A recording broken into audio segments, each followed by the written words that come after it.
On today's episode, we are breaking down everything from week one of the NFL preseason. Who stood out in a good way? Who stood out in a bad way? And where do we go from here as we prepare ourselves for the start of the 2025 regular season? All that and more. But first,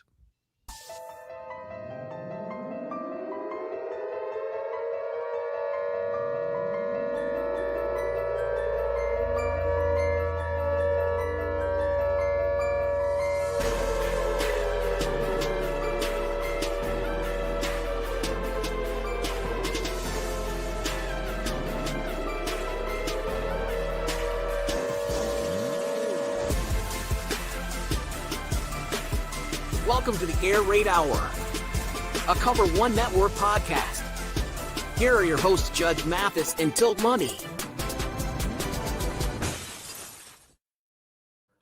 welcome in, ladies and gentlemen, to the Air Raid Hour. My name is Steve Mathis. You can find me on X at the Bills Guys. Joined as always by my co-host, Dave Tilton. You can find him on Twitter at Tilt Money. This show brought to you by Picasso's Pizza and the Cover One Sports Network. And Dave, how are you this evening?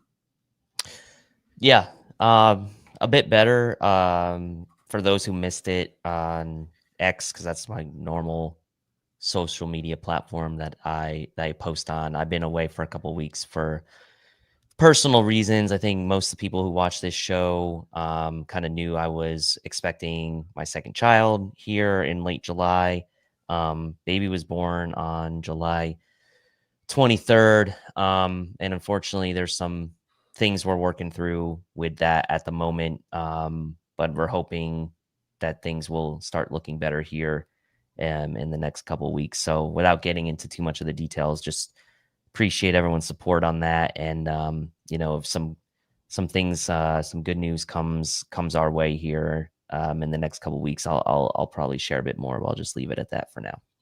Yeah, good to know that for now, everything is looking good, and really appreciate you being back here with us, because I'll tell you what, the people did not appreciate me going solo. I'm just kidding. You guys were really good sports about it. And then Greg Thompson joined me last week, and I know he didn't want to make that a weekly occurrence. So appreciate you back. And we talked before this show started about sort of how we were going to do this show this evening. And it's kind of going to be a free-flowing show. And what we're going to do is we're just going to go back and forth, and we're going to talk about sort of guys who stood out to us, whether it was a good way or whether it was a bad way. And the one rule we're going to have this evening, just to keep the trains on the track a little bit, is when we bring up one player, like say we bring up Frank Gore Jr., we're going to stick to running backs until we get all our running back takes out, and then we'll move on to a different position group. So that's sort of how this show is going to go tonight. Before we get into specific individual players, though, I want to talk about just the overall team and how they looked. Mm-hmm. It was certainly better than last year's preseason opener versus the Bears. They certainly looked a lot more prepared to be there, but it was still a slow start for the offense. While the first team Giants defensive line was in the game, you still saw the Buffalo Bills giving up a ton of third and longs and a ton of chunk plays in the screen game. I don't take that too much to heart because it is the preseason, and we sort of were grimacing at the preseason last year, and the Bills went out and made it to the AFC Championship game. But what are your initial thoughts both on the slow start for the offense and probably more importantly, the same old from the defense a little bit? Yeah, I mean, I think it's going to be interesting. I think let's start with the defense. So firstly, it's pretty evident to me, preseason or not, that this defense is really going to be successful or not, starting with each layer, from starting with the D-line, then to the linebackers, then to the secondary. I think the defensive line is the most important layer of this defense, and really the front seven as you start to get back to the linebackers. And I think you saw some good things out of the starting wave defensive front from the Buffalo Bills in this game. I know they didn't get any sacks in this game, and that's something we'll talk about later, but I think you will see this team have success or not on the basis of the success of that defensive front, and then working your way back. I still have some of the same concerns that we had last year, and we'll see if some of those things get fixed. Steve Tasker mentioned it certainly multiple times in the broadcast about the third down defense. of this team. That still worries me a bit. But overall, I think we saw some glimmers of what that defensive front could bring. And then on the offensive side of the ball, I mean, the short of it is really there was no Josh Allen in this game, right? And so, again, we talk ad nauseum about why he's the MVP or why he should be the MVP in other years as well, is because of what he elevates around him on the offensive side of the ball. Also didn't have James Cook, by the way, which we'll talk about later as well. But without Josh Allen, I mean, this offense it's just not anything that anybody really fears. And he really brings that to life. You talk about like Burrow having Jamar Chase and T. Higgins, whether he's in there or not, like those are stars, right? The Bills don't really have that without Josh Allen. And so you also have some new faces, right? Josh Palmer, Josh Palmer coming in, Elijah Moore. So I'm trying not to read too much into it, but I do still have some creeping concerns about some of the same issues we had a year ago. Yeah, until the regular season kicks off and you actually see the Buffalo Bills game planning for an opponent, I think those concerns are going to be there. Matt Beauvais asked Sean McDermott post-game, he's like, how much do you plan for this game on a scale of 1 to 10? He said somewhere between 0 and 1, like a 0.5. So it kind of goes to show you how the Buffalo Bills didn't really plan for the New York Giants. I'm sure it would have looked a lot different defensively had the Buffalo Bills been planning for the New York Giants. But I also think that it goes to show you why the Buffalo Bills are working on maybe some of these 5-man and these 6-man pressure packages, and why the Buffalo Bills want to be a little bit more aggressive this year, getting at the quarterback, getting in the quarterback's face. Those are things that help out your DBs a ton. And when you can't mirror your pass rush and your coverage, you're going to get those breakdowns when the quarterback has time to throw, and you're going to give up those 3rd and longs, and you're going to give up those screens, etc. So I expect the Buffalo Bills to clean it up, but I also feel like there's a reason why they put such an emphasis on the defensive line this year. They want to get after the quarterback. They want to be aggressive because they don't want those DBs to be out there on an island on 3rd and long and giving the quarterbacks of the other team an opportunity to go make a big play down the field. That was a back-breaking issue for the Buffalo Bills. And obviously the screen game got to get cleaned up as well. All right, we are going to get into position by position breakdowns. We're going to go player by player. We're going to talk about what we liked, what we didn't like, all that good stuff. But first, a quick word from our sponsor. What's up, y'all? Khalil Shakir here. When I want Buffalo pizza, it's got to be Picasso's. Picasso's. Khalil Shakir. Your team, our pizza. Picasso's. This is Buffalo Pizza. Hungry? Get ready for flavor that's a masterpiece. Picasso's Pizza has been serving up legendary pies since 1980, fresh dough, premium toppings, and that famous cup and char pepperoni. Whether it's game day, your lunch break, or a late night craving, Picasso's hits the spot every time, and you do not need to be in the 716 to order. You can get it delivered fresh nationwide. Head on over to picassospizza.net for details. Once again, that's picassospizza.net. All right, Dave. I'll start with you. Like I said, free-flowing conversation this evening. Comment section, feel free to hop on in with your takes, your arrows up, your arrows down, your arrows neutral as well. What's the first thing that stuck out to you that you want to talk about this evening?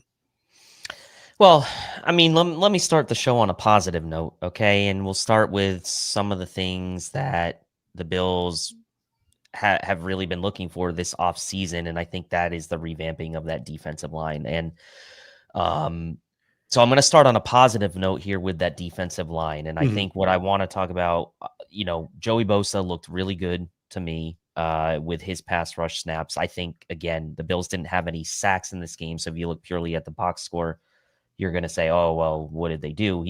Joey Bosa only played 12 snaps in this game, but he looked pretty powerful and looked pretty smooth and healthy on those snaps. And then you start to talk about the other additions the Bills made on the defensive line through the draft in TJ Sanders and Deone Walker having some flashes. I thought TJ Sanders looked overall better than Deone Walker. Not a surprise, a higher draft pick. Walker still kind of trying to figure out what his role is going to be. But TJ Sanders really made things pretty disruptive. He disrupted that Giants offensive line quite a bit and forced some errant throws, tip balls. And while he didn't quite get to the quarterback, he was close and sort of altered plays in a way that we're looking for beyond just having to count on a guy like Ed Oliver to do that. So to me, Ed Oliver had some good reps, but overall, I want to say the defensive line, I was pretty happy with the performance, especially from the notable guys and the notable additions in Joey Bosa and TJ Sanders. And then I think there were still some things that obviously you need to clean up and grow on for guys like Landon Jackson and Deone Walker, although they did have a couple good reps. Michael Hoyt, another guy who had some good reps. So overall, start the show on a positive note with this defensive line. I think there's one of the brighter spots, especially early on, and especially for those who are keying in on a guy like Joey Bosa, who's here for this 1-year deal and trying to kind of push the Bills over the top in the playoffs. Yeah, I mean, Joey Bosa, first of all, that was his first preseason game in 6 years. He said that he had been asked to play in, so that was kind of funny, but he was causing issues early on. Just watching him set the edge as a run defender and get in as a run defender, that was a sight to see. You can just tell the professionalism that he has when he goes to defend the run. And I don't want to under sort of mind, Joey Bosa, because I'm sure he was going 100%, but like, that dude is just such a natural that it didn't even look like he was sort of like going full goal. And he was still absolutely dominating the New York Jets offensive line to the point where he caused 2 penalties, right? Like he literally caused the offensive lineman he was covering to have 2 penalties in the 12 snaps he was on the field. So he really made his presence felt. I thought that was awesome. I only watched the game once over, so I'm not going to lie to you. I shame on me. I didn't even notice the game Michael Hoyt was having. I was watching the secondary a lot or trying to watch the secondary, but you mentioned it. I saw Eric Turner mention it. He thought Michael Hoyt was the best player, pushing the pocket, taking on doubles, doing a lot of things. So it's going to stink to miss him for the first 6 games, especially considering I thought Javon Solomon and Landon Jackson were underwhelming. Eric went through and again, he clipped it and he said Javon Solomon wasn't that bad against the run, but he really wasn't there from a pass rush standpoint. And he which is where you expect him to contribute. Yeah, it was where you expect him to contribute. And Landon Jackson had a bunch of mistakes. He was just over pursuing. He had that penalty, which took away the Hancock interception. He was losing contain. So he was struggling a little bit as well. So that kind of scares me a little bit, knowing that going into the regular season, and that's one of the things I'm going to be looking for in these future preseason games is how does Landon Jackson develop? Does Javon Solomon get a little pass rush oomph? Because it's Groot, it's Bosa, and it's AJ Epinesa right now as the guys we know we can lean on. And if there's only 3 guys that we know we can lean on, that means they're going to have to maybe overplay Joey Bosa early, which is not something we want to see. Yeah, and it makes it really important that you get Michael Hoyt back after that 6-game suspension. And there was conversations of what you do when he comes back, but I'm sure the Bills will be counting down the days for him to be back from that suspension. At the end of the day, Joey Bosa, you kind of got him for the same reasons that you signed Von Miller to that big contract a few years ago, right? To be your guy that closes out games in the postseason. And you need Joey Bosa late in the season and in the postseason to be fresh. So with his injury history, obviously you don't want to have to overexert a guy like that too early in the season. You do hope that a guy like Jackson or a guy like Solomon can give you some meaningful snaps in those first 6 games. So again, still 2 more games to go. And those guys are going to get plenty of chances, especially in the third preseason game. But yeah, you would like to see a little bit of improvement for those 2 guys in the next time out. And a really interesting point here from AK Cash. He says, Deone Walker can play end too. We saw him in his college tape playing end. We've seen Dwayne Carter play the edge in college quite successfully. And we've seen Ed Oliver even line up at defensive end a little bit last year. So the Bills have some interior options because they got a lot of depth there to maybe throw some guys on the edge in occasion. But I think you'd much rather see the Javon Solomons and the Landon Jacksons of the world step up. So it'll be really interesting to see how that goes down over the next week or 2. The interior, you mentioned Ed Oliver stepped up. That was awesome to see. For those of you who didn't watch the game or didn't notice, it was Daquan Jones and Ed Oliver early. Then it was Larry Ogunjobi and Dwayne Carter with the second unit. And then it was TJ Sanders and Deone Walker with the third unit. Oliver flashed, didn't really notice much of Daquan Jones, didn't really notice all that much of Larry Ogunjobi and Dwayne Carter. Again, only watched it once, so that was a little disappointing. Just nothing that they did really stuck out. But man, did those other two rookies make their presence felt from a pass rush perspective. It's kind of ironic because TJ Sanders, his best two plays came on these huge gains for the New York Giants, the touchdown to little Jordan Humphrey and the screen pass. But man, he was right in the quarterback's face on both of those plays. That was not on him. He rushed the quarterback and made the quarterback make a quick decision. The play was just executed on the other end. And, you know, you saw Deone Walker bat a ball down. You see Deone Walker's pass rush presence from the goal line as well. It was really nice to see those two step up. And I don't know about Deone Walker, but TJ Sanders, he had some really good run stuffing plays as well, as Eric Turner was breaking down on social media today. So really, if those two guys click and can be really good contributors on your interior defensive line, and Daquan Jones can just fill a role and Ed Oliver is Ed Oliver, that is going to be an awesome thing for the Buffalo Bills. And it should make for a really exciting defense because it'll let other guys be a lot more aggressive. Yeah, there were a couple plays even where TJ Sanders was getting double teamed and forcing some negative plays on the run game for the Giants. So that's super encouraging. I think, obviously much was made about Maxwell Hairston being the first round pick for the Bills, but ultimately it could be that TJ Sanders might have a bigger impact early on in the season. That's pretty obvious with Hairston's injury, but he might have a bigger impact on this defense potentially than a guy like Maxwell Hairston. So that is exciting to see that they were able to kind of flash in the first game, and it didn't take too long for them to flash. And so hopefully they'll get, even more chances now in these next couple games. And, like we've said, like this is also setting up these guys potentially for, filling in for a guy like Larry Ogunjobi, who's going to be suspended as well. So one of those guys is going to get more playing time early on in the season by default anyway. So good to see that from those two. AK Cash comes in with a comment. He says, Dave, please talk about Chase Lunt. Grain of salt against backups, but he was dominant. Sorry, Dave, but I'm going to steal some thunder here because that's going to be my big takeaway is Chase Lunt. I remember just going back to the draft, and we had this conversation live on air for the 3 days that we were covering the draft.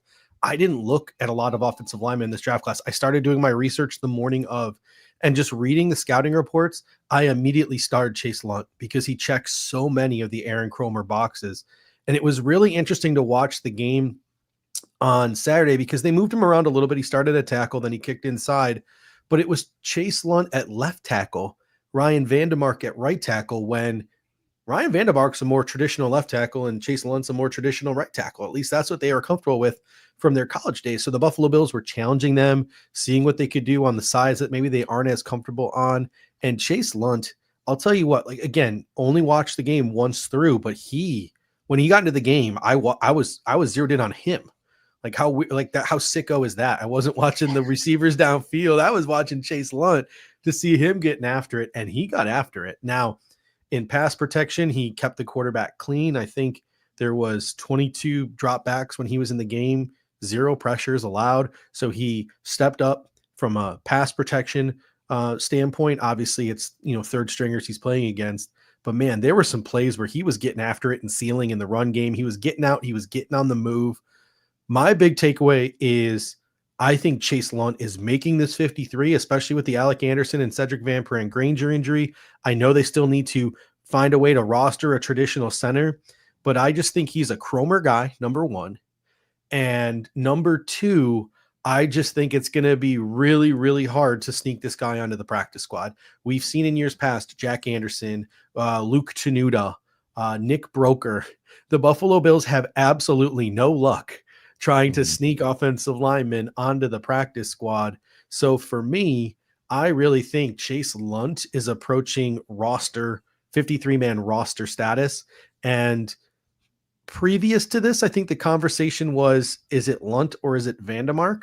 But with Alec Anderson getting his knee scoped, and we haven't really heard much about Alec Anderson, there could be a world where Alec Anderson starts the season on IR, designate to return. you have that spot for Chase Lundt, who can play inside and out. And then you make a decision 3, 4, 5 weeks into the season when Alec Anderson is ready to return. So I think Alec Anderson is it's just one, or not Alec Anderson, excuse me, Chase Lundt. I know it's just one game and we got 2 more games to showcase here and things can change over the course of 2 games. I think he's going to make it really hard to release his name come August 26th, 27th. Yeah, and tied for the most snaps played on offense of any player in the game. Him and Richard Garage both 75% of the snaps in this game. So he played a ton in this game. And look, I know, there wasn't a ton of reps against the Giants, like first line defensive unit, which the Giants defensive line, their starting defensive line is really, really good. But they have a nice defense, the Giants do, especially a defensive line. So he held up really well. I love the idea of potentially IRing Anderson, getting Chase Lundt on the roster, because again, in 3 or 4 weeks' time, you don't know who's going to be injured. It might not even be someone at the same position, right? It could be someone else. It could be that someone else is injured and you end up bringing Anderson back, or whatever the case may be. But Chase Lundt's going to make that team, I think. He just has to kind of continue on the trajectory he's on, I think, and just keep it up for the next couple preseason games. But the versatility, Cromer challenging a rookie to come in there and play left tackle in his first preseason game. Wasn't even like, played right tackle his first game and now we're gonna, no, it was his first game, first preseason game, threw him over there. And I think that just speaks to what they've seen from him in practice and Cromer's confidence in him. So big fan, and I do agree with you that as of right now, I think he's closing in on a roster spot on the 53. And some good points here from the comment section. Charles G says maybe Bean trades depth O-line to open up a spot, and Jessica Tennis pointing out a team that could probably use a tackle, not Chase Lundt per se, but like Orion Vandermark, and that is the LA Chargers. So maybe they like if a team is desperate enough like the Chargers, we've seen Vandermark. He stepped in, played the KC game. He's been in the league a couple years. He's got that Cromer pedigree. Maybe Brandon B can get a 5th round pick for a guy. Maybe he can. I just still have this maybe it's a rational fear in the back of my mind about Spencer Brown and his injuries. And 100%. I just oh man, please, maybe just keep a little insurance for that. We still got Till and Grable, but at the end of the day, we have become so spoiled here. I just want all the offensive linemen. Give me Grable, give me Vandermark, give me Lunt, give me Anderson, give me everyone. Senator Van Pern Granger, can we heal that calf, please? And can we get back so we don't have to roster Kendrick Green? That would be great. Can Anderson? Has Anderson ever played center? He has played center. Yeah, he was the backup center last year. I don't know if it went that well, but he was actually on the depth chart, the backup center before Van Pern Granger. Van Pern Granger was 3rd string. So I think they activated them both at some points in the season because if McGovern got hurt and Alec Anderson got hurt playing the swing tackle spot or that extra tackle tight end spot, then they wanted Van Pern Granger. But Anderson took a lot of reps at center, so that's interesting. Any final thoughts on any of the offensive linemen? Like I said, we're going to stick with position groups. So any sort of cascading thoughts on any of the offensive linemen or the unit as a whole in this game? Well, maybe we'll segue the offensive line play into the running back position. So no final thoughts on that, but for what it other means than Jacob Bayer, we got beef. He cost me a Deone Kane, Stephen Gosnell final game-winning drive. It would have been Gosnell and Kane down the field for the win. And we know it would have been beautiful. We're big Deone Kane fans on this show. Yeah, so. Everyone out there is a Gosnell fan, but we're the true Caniacs out there. We're the Caniacs. Yes. Sorry, you wanted to talk running back, so let's talk running back here. Well, just transition there, right? The offensive line, especially the starting unit. And look, I think where I'm coming out on this is the Bills really do need James Cook, I think, this year. And look, I'm not trying to disparage what the other running backs did in this game. Frank Gore was super fun to watch. He had some really nice cuts in this game. Ty Johnson did his thing. Ray Davis, struggled a little bit, some slips on the turf, but kind of made the most of some of the chances he had after kind of being in some tough spots. But the Bills need James Cook, I think, to be really where they want to go this year. And at the running back position, we know they're running it back with the same three guys, Cook, Davis, and Johnson. And it's just nice to know that you have guys like that when he's not in the lineup. But I do still feel like you need James Cook in this lineup. Ty Johnson was Ty Johnson. He does what he does every play. Just he never seems to be involved in a negative play. Had the really nice run down the left sideline early in the game. And as Claude says, the other running backs just don't have the speed without Cook. They do bring valuable, traits to the room. But for me, the story of the running backs in this game was almost the story of like who wasn't there, and James Cook wasn't there. And I think that's, you see the Bills struggle on third down. They were 1 for 9 in this game in third down. They didn't really have a ton of success on offense in this game. And obviously a large part of that is not having Josh Allen, but also I don't think we can discount the fact they didn't have James Cook either. And I'm torn on the whole contract thing, but I do think that in the long run, he's going to be really important to the team this year. And so while we're talking about Saturday's game, it was obvious that the Bills could have used a guy like that in the lineup. I'm very torn with James Cook right now. Obviously, for those who don't know, and I think most people who watch this show do know, he dressed, he warmed up, but then he refused to play as part of his hold in as he looks for a new contract. Obviously, the Kyrene Williams deal, 3 years, $33 million, $23 million guaranteed, kind of sets sort of the range I think that James Cook should get paid. If they want to pay him a little bit more, fine. I don't think they should go much higher than that. I think James Cook's agent might want significantly more than that, and I don't know if he's worth that or not. And you're right. Like he's the cherry on top. He's the game breaker. He's the flashy guy in this three-headed monster that the Buffalo Bills have. That being said, right? Like I love James Cook. I want James Cook. I hope he signs the Kyrene Williams deal and he's here for the next 3 years. All that being said, right? You don't want to mortgage your future too much if James Cook is looking for too much. And I do think you can kind of replace James Cook a little bit in the aggregate. I mentioned this on social media and I got some flack. Ty Johnson's pretty damn explosive. He missed the combine, but at his pro day, that dude is faster than James Cook, right? And you saw it in the Rams game last year. You saw it in a couple other games. Like when he gets in the open field, he's got a gear too. And you saw in this preseason game, I feel bad for Frank Gore Jr. and Darrington Evans. Those are two NFL running backs who just can't find a home in the NFL and they're stuck, right? So if the Buffalo, like if a team came calling and were like, we'll pay James Cook, we'll give you a second round pick, which is higher than the compensatory pick the Buffalo Bills would get if he walks in the offseason, maybe you consider it because you feel like you could. But again, you're taking your over-the-top home run hitting player out of the offense. You are risking the depth because Ty Johnson gets hurt, and then it's like, what? Like, what do we do? Like, or Ray Davis gets hurt, and you're like, what do we do? But at the end of the day, like, maybe you lose a week's sleep if James Cook is gone, but not like going restless the entire year, because I do have faith in the rest of that running back room. And my big fear right now, right, and just seeing the way James Cook's agent has operated, my big fear right now, and Dave, tell me whether you think this fear is ridiculous or not. The way James Cook has approached all of this, I feel like he's going to show up and he's going to play in the first game of the year. Like I think he's not going to risk a game check.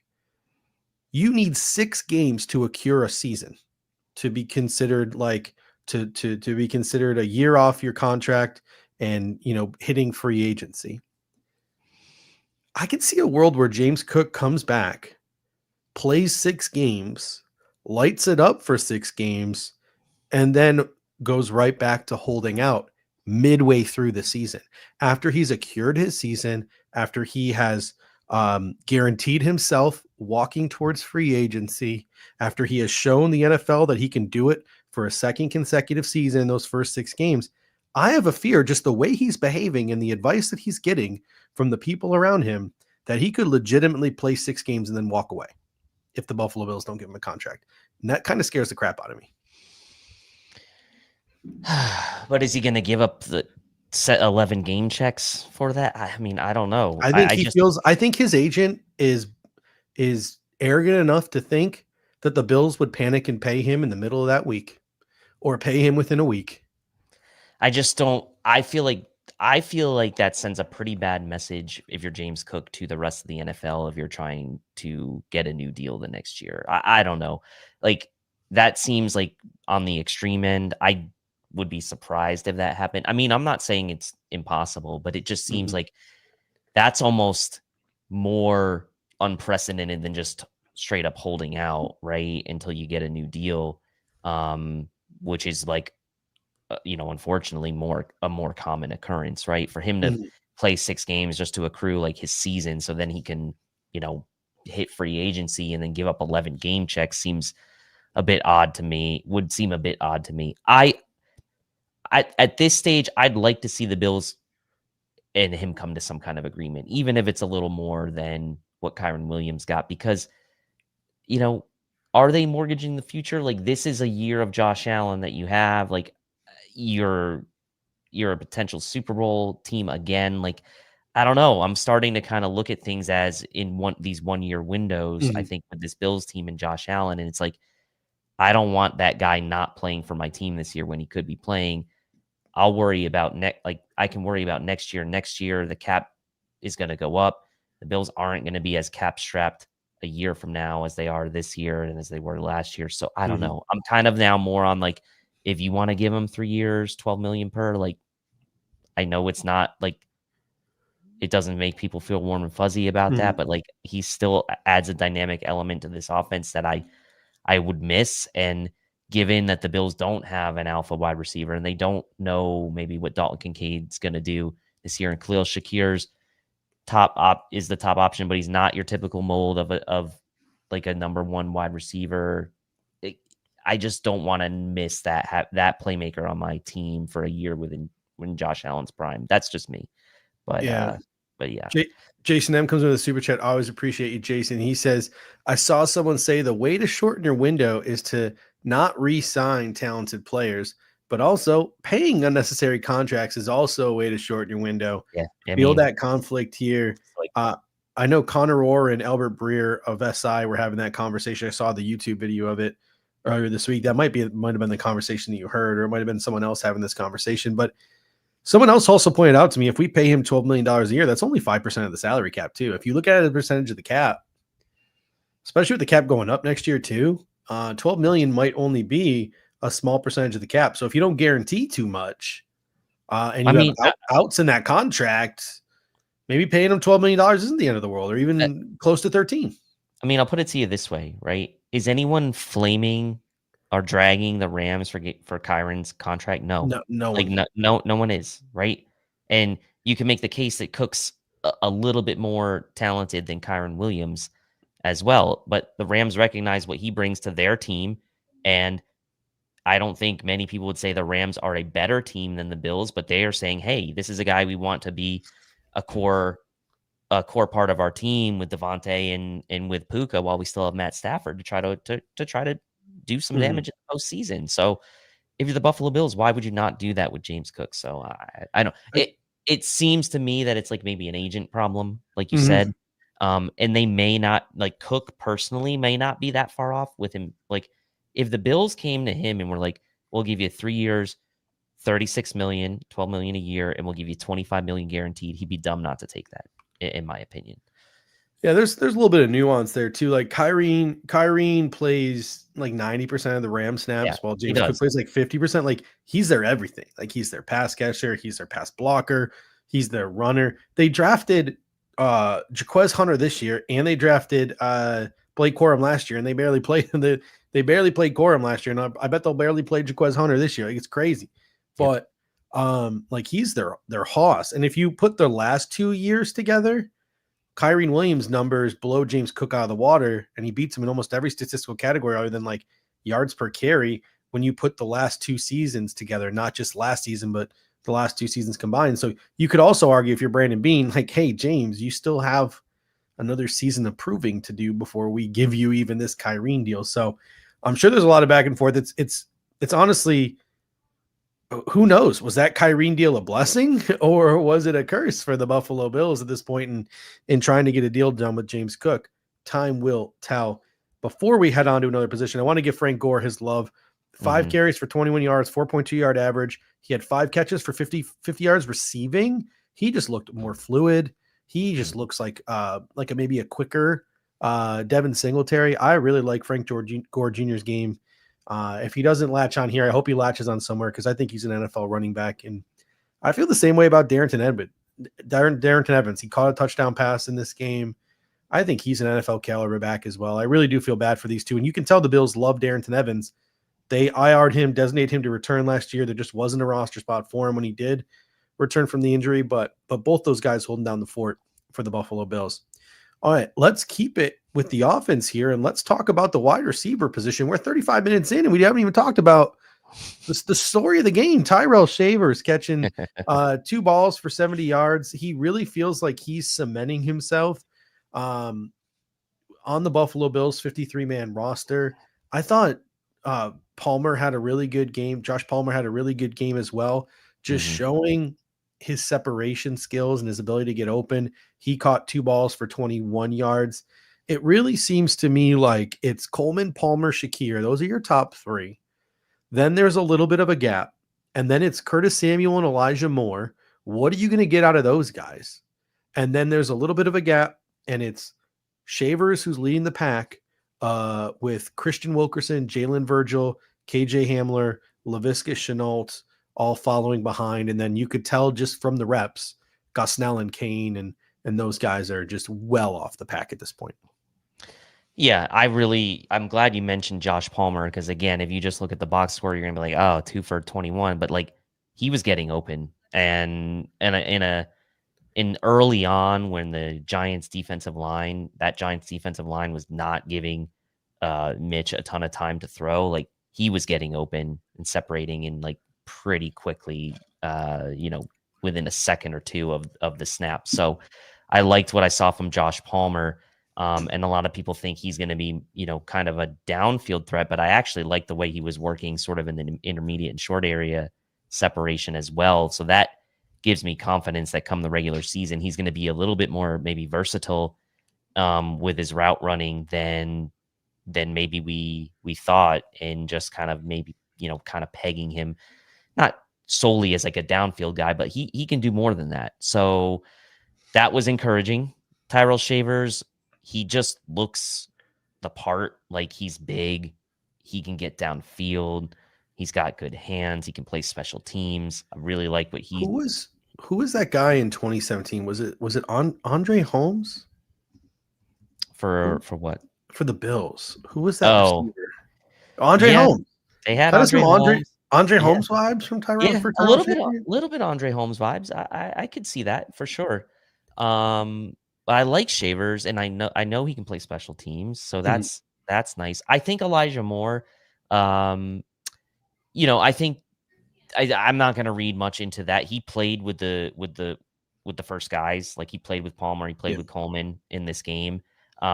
He was open a couple times. Mitch just didn't see him. Like, again, just because he wasn't in the box score, I think he looked good on his routes, in my opinion. So I still like Elijah Moore, and I think, give him a little more, give him a few more, get him a target or two or more in the next game. And I think you can see his route running looks really good to me.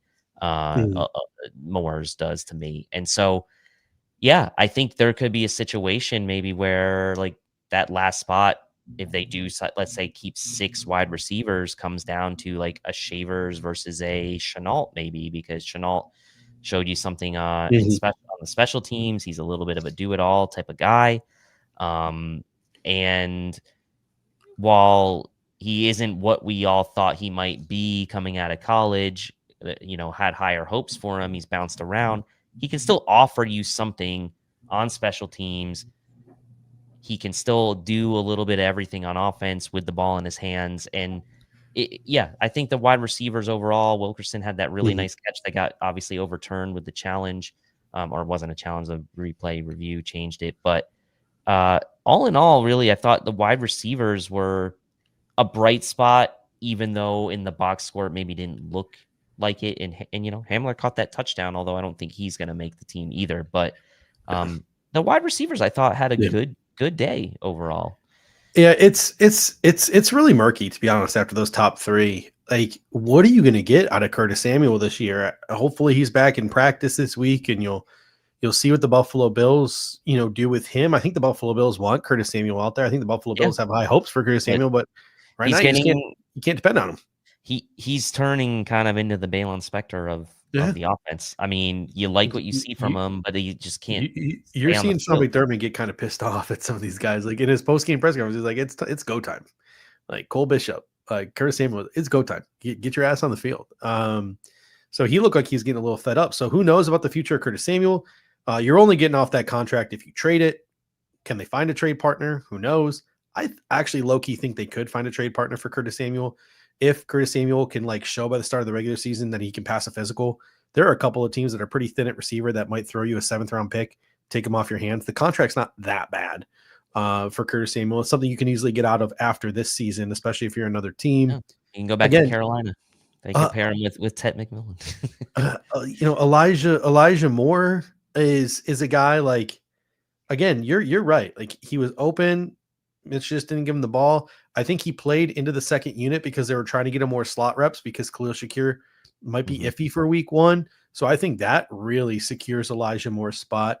And then do they keep 5? Do they keep 6? Like it looks like they have to keep Shavers at this point. But then you mentioned Laviska Shenault and the kick returns. Like if Laviska Shenault is your kick returner and he proves like he can be your punt returner and you feel like you can get a little bit out of that receiver. He caught a nice pass in this game and caught the 2-point conversion. If you feel like you can get some stuff out of him, does he pass Shavers?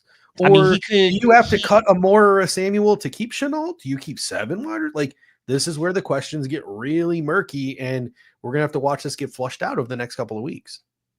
Yeah, and I mean, I could really see a scenario where Samuel goes on IR, unfortunately, and they say, you know what? He's not as twitchy as Curtis Samuel, but Shenault can do some of the things stylistically that Samuel can do, whether it's sort of out of the backfield or sort of just getting the ball in his hands, right? That's the kind of guy that you just want to try to get the ball in his hands and let him work after the catch.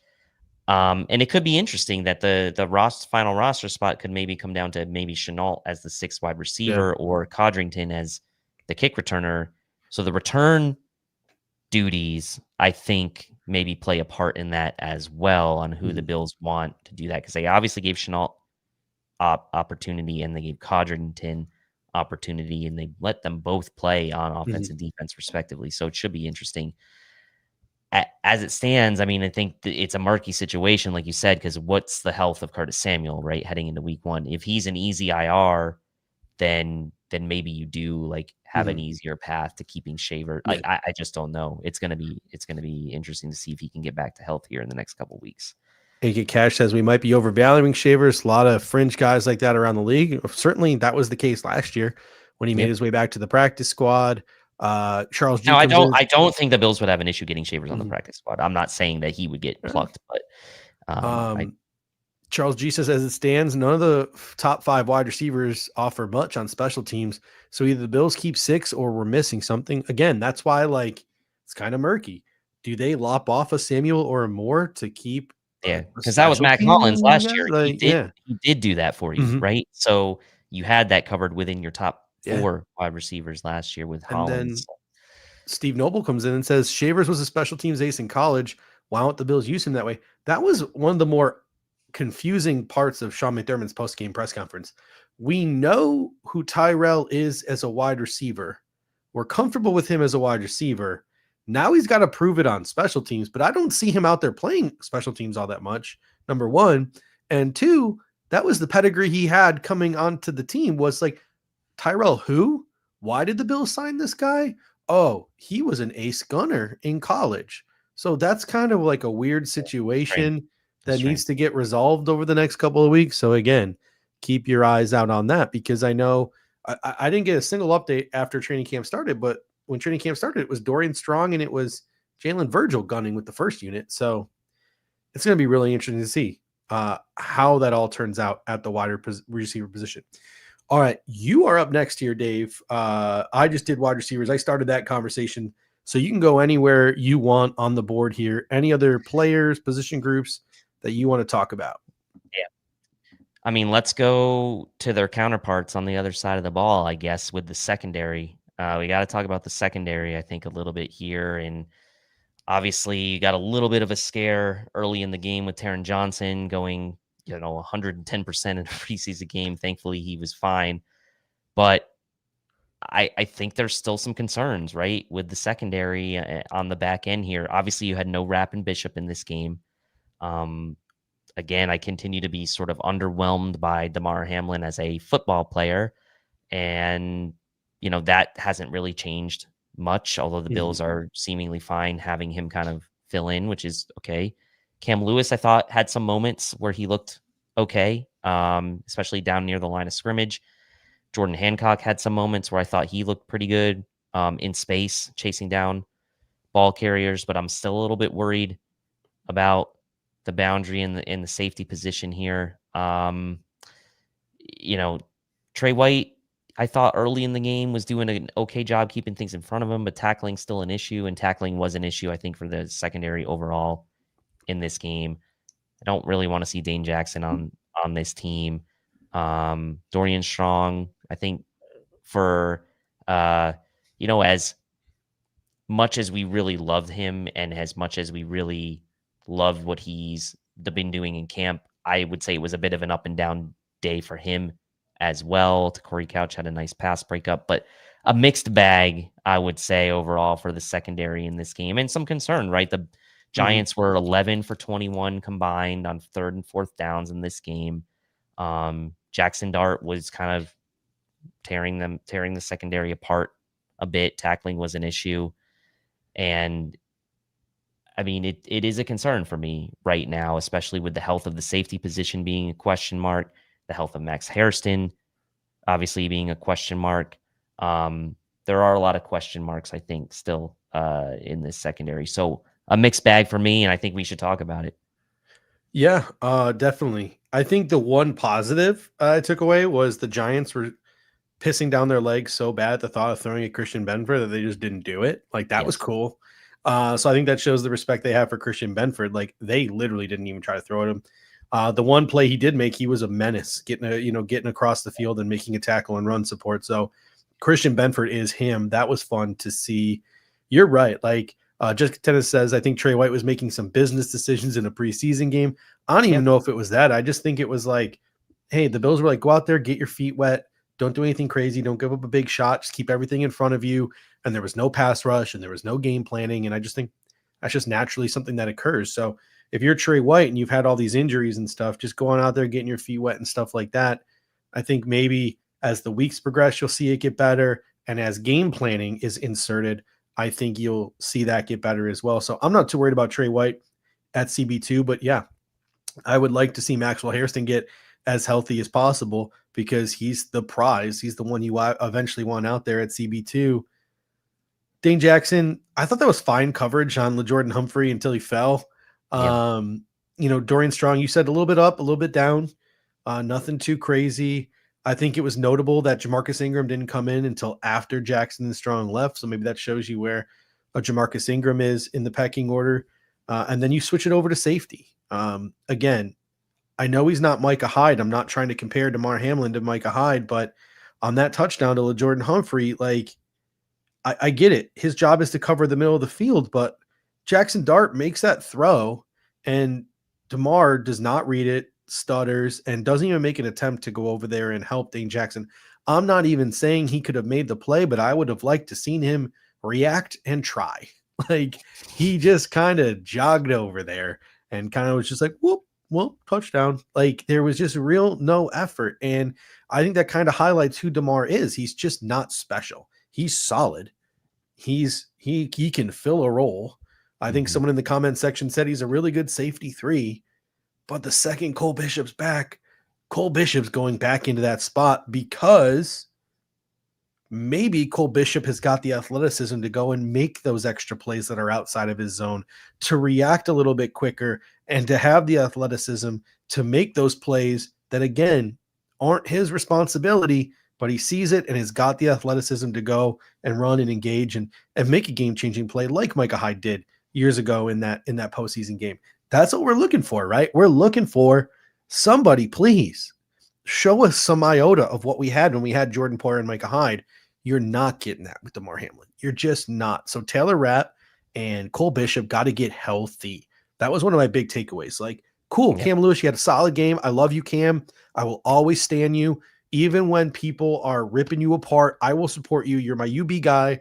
I think you're underrated. Even though people like to trash on you, you're still not, you're not going to get us anywhere near what Micah Hyde and Jordan Poyer. You're not ever going to be near that stratosphere. I think Taylor Rapp and Cole Bishop can get us closer, a lot closer, and have a lot higher ceiling than anyone else on the roster. So that was a big takeaway that I had. Whether that's an overreaction or not, I don't know. It's up to you guys to judge. And I think it's going to be really interesting. Someone said Forrest, maybe. I think Forrest is an odd man out here. Like Derek Forrest, dude, like to me seems like old news. Like it seems like Jordan Hancock, Cam Lewis, and Corey Couch are those dudes. Like Corey Couch came in at safety and Cam Lewis moved to the nickel. I believe when Daquan Hardy got hurt, like Jordan Hancock was playing safety, Corey Couch was playing safety. Like I think these guys have all jumped Derek Forrest in the rotation. So it's going to be really interesting to see if Corey Couch can make a run for a roster spot. Yeah, he had a nice pass breakup on one play. I mean, it's disappointing for Forrest. I had higher hopes for him. I liked some of what he did in Washington, especially some of the tape breakdown that Ant and Eric did earlier in the free agency period. But I also think that maybe he'll get a more opportunity in this second game or even the third game, but you'd like to see him get some opportunity maybe in the second game. I liked what Hancock did out there. I think, again, knowing that he's a rookie and you know, having the right expectations for him, there's some flash there for Hancock. And I think there's tools you can work with there. And obviously we heard, you know, McDermott come out and say, hey, you know, he's got a lot he's still got to work on. And like, that's fine. I get that. But like, there's some flash there from Hancock. Lewis, like you said, Cole Bishop's got a lot of pressure on him, right? Because Taylor Rapp's kind of done that. You know, we know what Taylor Rapp is. Cole Bishop is still a bit the big unknown in this group. And there's going to be a lot of pressure on him to get back. And it's unfortunate for the last two training camps, he's pretty much been hurt and has had to come in later on. We saw a little bit of that flash from Cole Bishop in the AFC Championship game where they made that BS call where they said that Xavier Worthy caught that ball. He got his hand in there, whatever. Like there's some ceiling there as well for Cole Bishop that is there. And we need to find it, right? Because the safety group is a big question mark right now and probably the biggest question mark on the defense. It's probably what I'm most concerned about on the whole team at this point right now. Yeah, I would agree with that. Yeah. Transitioning now, I'm up. I want to go linebacker here, and there's 3 points I want to make. Number one, Matt Milano looks like vintage Matt Milano, and that's awesome. Like he was flying over the football field to start the game.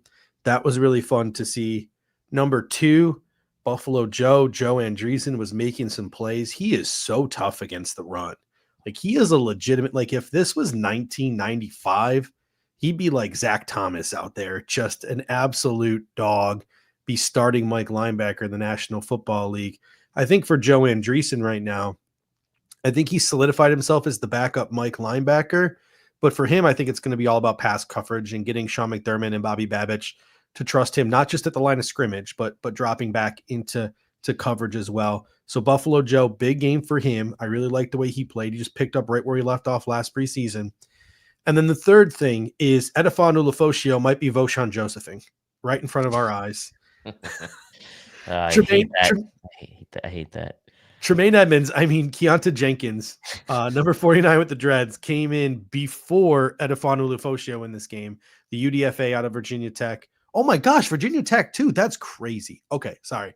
That one just clicked. The Dreads and the 49, I was like, Tremaine Edmonds. And then the Virginia Tech thing just popped into my head. Sorry. But he came into the game before Edefano Lefosio. And I'm sitting there, I'm like, what the is going on? Where's Lefosio? And Keonta Jenkins came in, and Eric pointed out, like, this dude made a couple of decent plays in this game too. So he's a guy who is kind of like a safety linebacker tweener. He had some good college tape as a hybrid player, kind of flew under the radar a little bit in the draft community. He was probably one of their better UDFA signings, and he looks and appears to have already surpassed Edefon Ulofoshio. I went from thinking Edefon Ulofoshio was a lock for the 53-man roster. I'm like, mark it down, 5th round pick. Like Daniel Jeremiah was so high on this dude. He talked about how he watched Milano and Bernard tape at Washington. He's a special teams guy. Like, boom, like he's going to make the team too.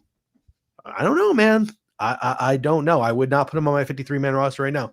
The only glimmer of hope I have is he made a nice play on special teams, and him and Chris Tabor seem to really have a moment there on camera. So maybe the special team saves him.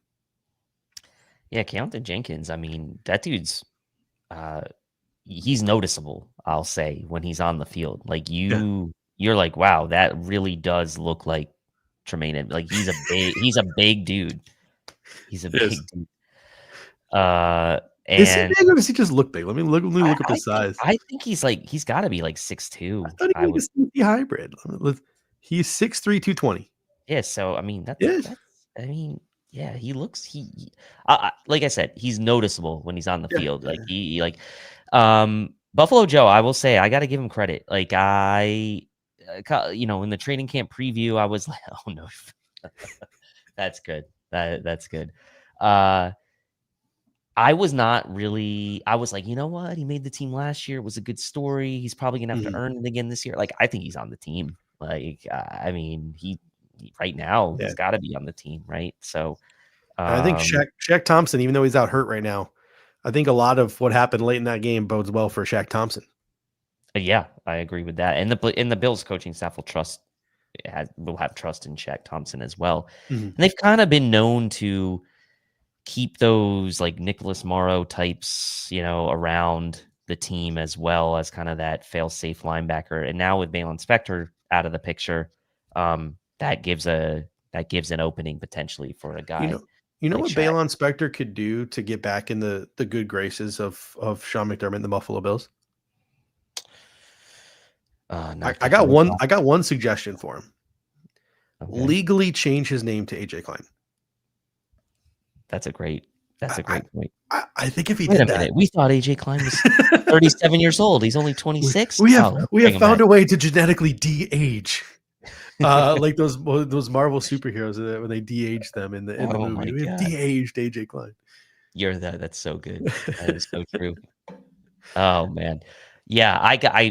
I was maybe too quick to kind of dismiss Buffalo Joe going into camp, but yeah, I think he looked good against the run, right? Like you said, the concern with him is pass coverage, but like he looked pretty good against the run, and obviously he plays special teams. So hats off to you, Buffalo Joe. I'm kind of eating a little crow, not too much. I just didn't say you were a roster lock, but now I'd say you're probably firmly on the team right now. All right, not a lot of positions left here. I know we got quarterback, fullback, we got tight end. Anywhere you want to go here to talk about the next position group? Yeah, we can go quarterback. Might as well. Look, I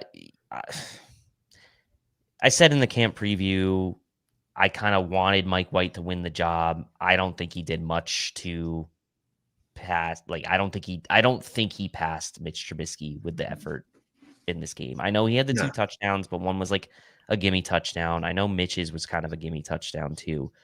But, Mitch made that nice play where he spun out of the sack and hit Josh Palmer running across the field. Obviously, he hit Shavers on the big one. I thought, neither guy really looked good under pressure, which is to be expected, I think, from both of them. Yeah. I thought Mitch fared a little bit better under pressure than Mike White did, but I think this is still an open battle. But I would say my heart wanting a guy like Mike White to show me something more. He didn't really do that for me in this game playing against like the last stringers of the Giants. So I'd say Mitch still probably has the edge up in the battle, but it could still change potentially. Ralph Wilson coming in saying Josh ain't cutting Mitch, and it might be Josh's choice to make.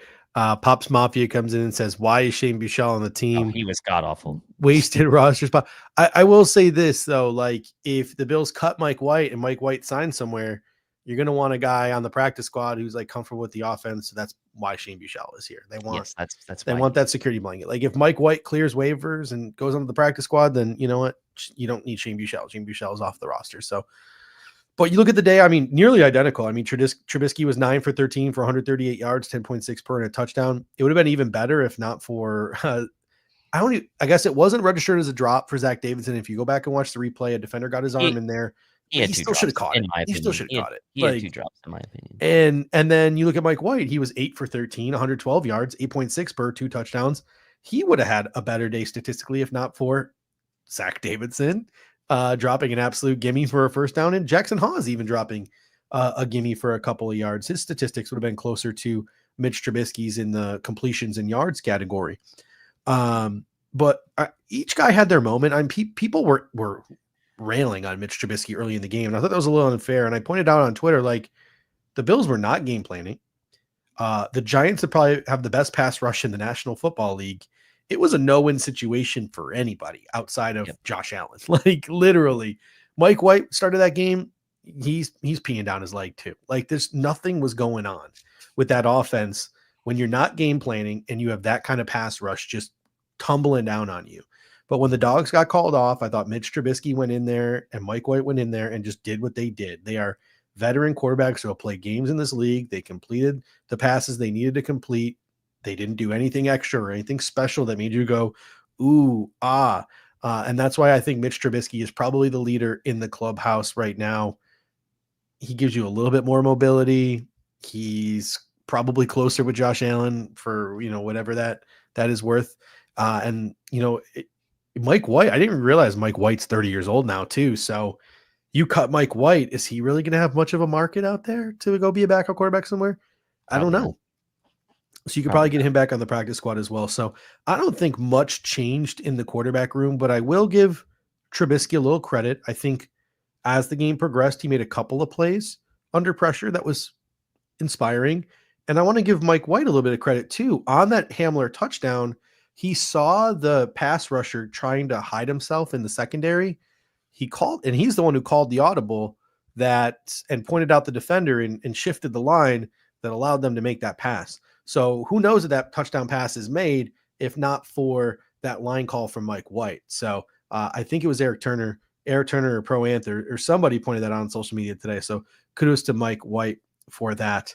All right, let's get to the last 2 positions here. We'll tie them together. Fullback and tight end. First of all, again, hats off to Reggie Gilliam. Let's use this man in the regular season. Our offense was kind of stagnant to start the game. Then we went into 21 personnel, got Reggie Gilliam in there, started running the ball. He opened up some lanes for Ty Johnson. That was awesome. He had a big catch for 19 yards. That was awesome. I think Knox and Kincaid were what Knox and Kincaid are going to be in the regular season. Guys who give you some timely catches. They combined for 2 catches, 21 yards, and Knox had that touchdown. I thought it was kind of funny watching the linebacker chicken out at the goal line when he saw Dawson Knox rumbling down into the end. Like, no, business decision. Didn't want an angry run situation. Yeah. But I think the story of the show for the tight end room, outside of obviously Reggie Gilliam, was Zach. We talked about Edifon Ulofoshio, Voshon Josephing himself. Zach Davidson, Jay Sternberger himself in this game with his 2 drops. I mean, he had 1 catch on 4 targets for 5 yards. He had the massive drop that's considered a drop on that would have been a first down for Mike White. He had a contested drop on what was a beautifully thrown ball from Mitch Trubisky over the top. Those are 2 big plays out the window for Zach Davidson, and he doesn't really provide you much as a blocker. So I think Zach Davidson, it's back to the practice squad for you if you do not get claimed. And it's Jackson Hawes that was the story of the show. Yes, he dropped that little 3-yard crosser, but and Davidson did make a special teams play, so I want to give him credit for that. But Jackson Hawes just got after it as a blocker, dude. Like, the thought of just him and Gilliam and Alec Anderson when he's back, this is going to be a team that can run the football in any condition, that can bully anybody, especially with the likes of Osiris Torrance, Spencer Brown, Deion Dawkins up front as well. Like, I'm really looking forward to seeing what Spencer Hawes can bring as a blocker, because this is a Lee Smith caliber blocker, a guy who, after his 3-4 years in Buffalo is up, someone's going to pay him like $6 million a year just to get after it in the run game. Yep. Yeah. I mean, the scouting report on Hawes, obviously in the draft process, he was touted as maybe the best blocking tight end in the draft. has decent hands, but not really going to be used that way, and kind of, again, rounds out the room. Who's mine no matter what tight end also as well. Throw that in there as a little just reminder. And I like how the Bills run game sort of combined with the offensive line, and now the tight ends are they've moved away from being kind of dubbed that sort of finesse group that they were 3-4 years ago, when it was like Mitch Morse was the center, and like not, saying anything bad about me, but like they've evolved into sort of a dominant run blocking unit across the combined offensive line and tight end group with using that extra offensive lineman, and adding Jackson Hawes to the mix only amplifies that as well. So that's, again, sort of when I mentioned we were missing James Cook in this game. Can you imagine what he could do behind that line with Jackson Hawes, with the extra O lineman sort of blocking up front for him? And it's really nice to kind of have him round out the room. Zach Davidson's there. Yes, he made nice special teams play, but on offense, like, he's only there to catch passes. He's not there to block. And so we've dropped the 2 passes, and one was a contested catch. That's not going to help your cause. So for what those guys are meant to do, Hawes did his part better. He's the draft pick. He's obviously ahead on the depth chart. And I think he's really going to round out that room. When you look at like those 3 guys, you have Kincaid, who's kind of the pass catcher. You have Knox, who's kind of the all-around guy. And then you have Hawes, who's the blocker. To me, that's just a really solid 3-man room right there. Special teams. We didn't really touch on special teams. Ray Davis with the extra point. That was pretty dope. It was a nice, the field goal too. Yeah. Brad Robbins didn't embarrass himself. That was cool. It was nice to see. He had a good day. He had a good day. His only bad punt, he got a redo because there was a penalty. And then the return competition, we already touched on a little bit. It was Chenault, it was Codgington, it was Hamler. That's something to keep an eye on as preseason progresses. Before we head out of here, Dave, we got 2 things on tap this week. We got Hard Knocks, and we have a Bears joint practice in preseason week 2. Let's start with Hard Knocks. We had like a feel good first episode. I don't know if you had a chance to watch it yet. I'm sure maybe you have, but had a really good feel good first episode. No real storylines. What do you want to see in episode 2? That's a great question. You know what I'd like to see? I'd like to see,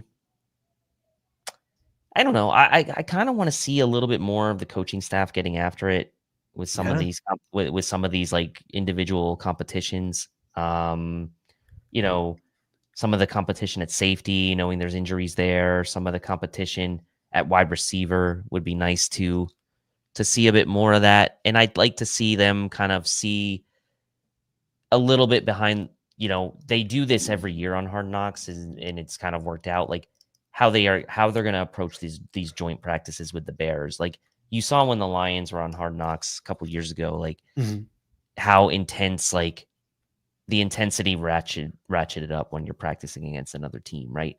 So I want to kind of see the intensity, right, of like transitioning from like the, feel good sort of episode 1, like all this coming to camp, to like, let me see that intensity ratchet up a bit for these joint practices and see how that kind of plays in the second episode. Now, I know the second episode is going to be more about kind of leading into the Giants preseason game. So we might not get this until the 3rd episode, but the same kind of thing applies. Like, how did that intensity ramp up for the preseason game, given that it was against another team and not your own players? Yeah, I got 3 things on my list. One thing is one of the things that you mentioned. Hope to get more into the meeting rooms with the coaches a bit. I thought some of my favorite clips from this past episode of Hard Knocks were seeing Bobby Babich and seeing Joe Brady behind the scenes. I really, really liked, especially as someone who coaches myself. I coach basketball, not football, but as someone who coaches, watching Joe Brady talk about, like, I don't care about who catches the ball. And he was highlighting the downfield blocking, and he literally jokes that, like, you're running a route and no one's throwing you the football. Call it a Joe Brady route. Like, that was really cool behind the scenes to see, and to see the selflessness and to see the sort of everybody eats aspect. And just, I really do think Joe Brady, if this offense has a pulse this year, is going to be a head coach next year.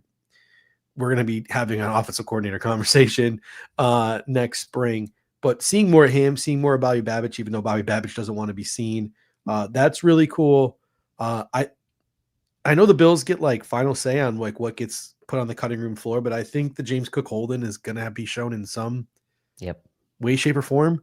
Yep. So just seeing the nuances of the James Cook Holden, that'll be interesting. What we see of that. And I want to see what position battles they decide to highlight, because I feel like they have access that we don't have. So what position groups are they going to focus on? Are they going to focus on, the depth receivers? Are they going to focus on Shavers and Hamler and Virgil and Chenault? Are they going to focus on Jordan Hancock and Corey Couch and Cam Lewis?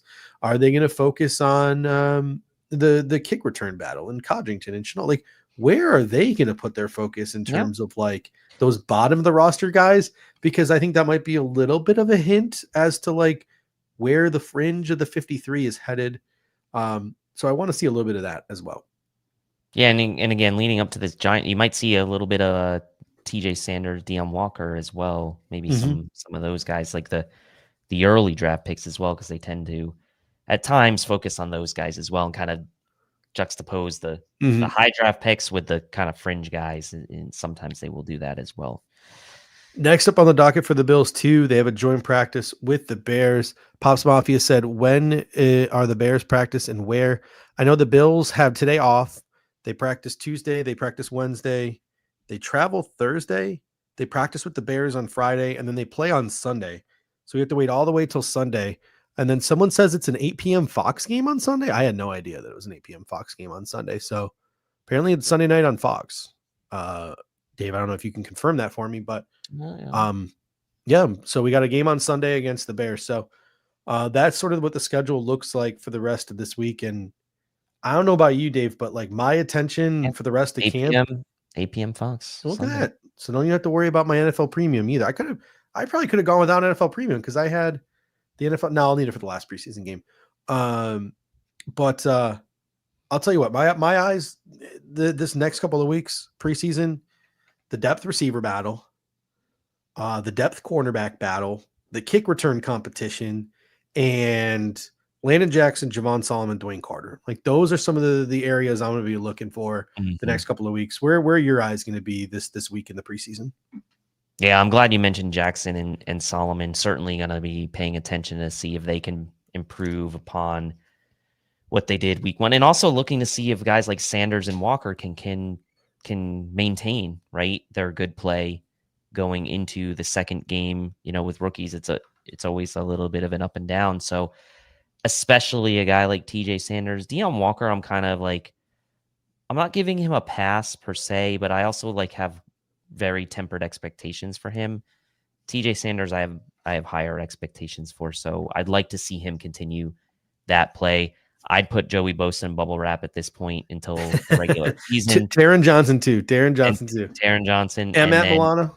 Milano. And then let's see what happens with the health of Bishop and Rapp, right? I think that's another thing to keep an eye on. Yeah, definitely. Getting those safeties back, getting those safeties acclimated is going to be a huge talking point over the next couple of weeks. Any final thoughts here, Dave, before we head out of here this evening?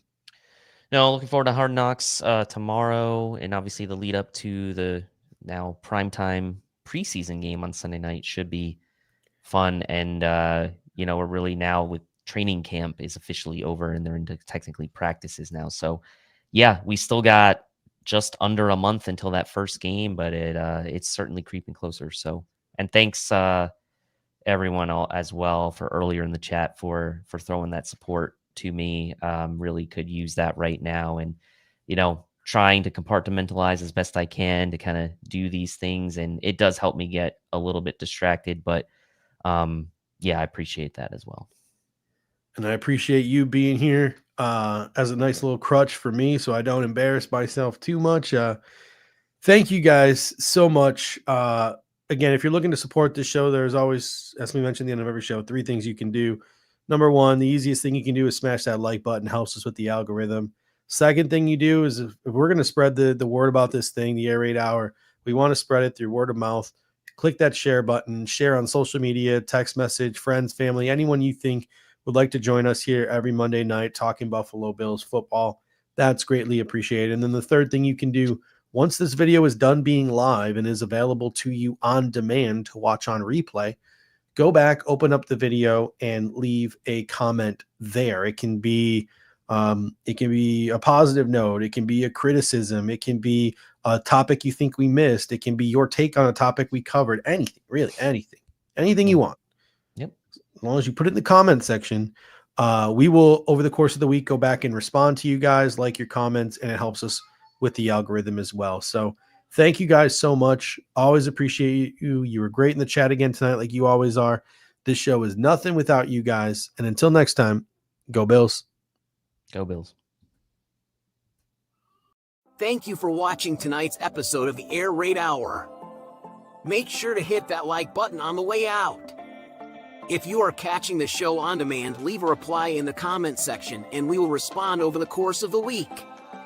You can always listen to every episode next day on all major podcasting platforms, including Apple Podcasts and Spotify, by searching Air Raid Buffalo. Thank you for your continued support, and as always, go Bills!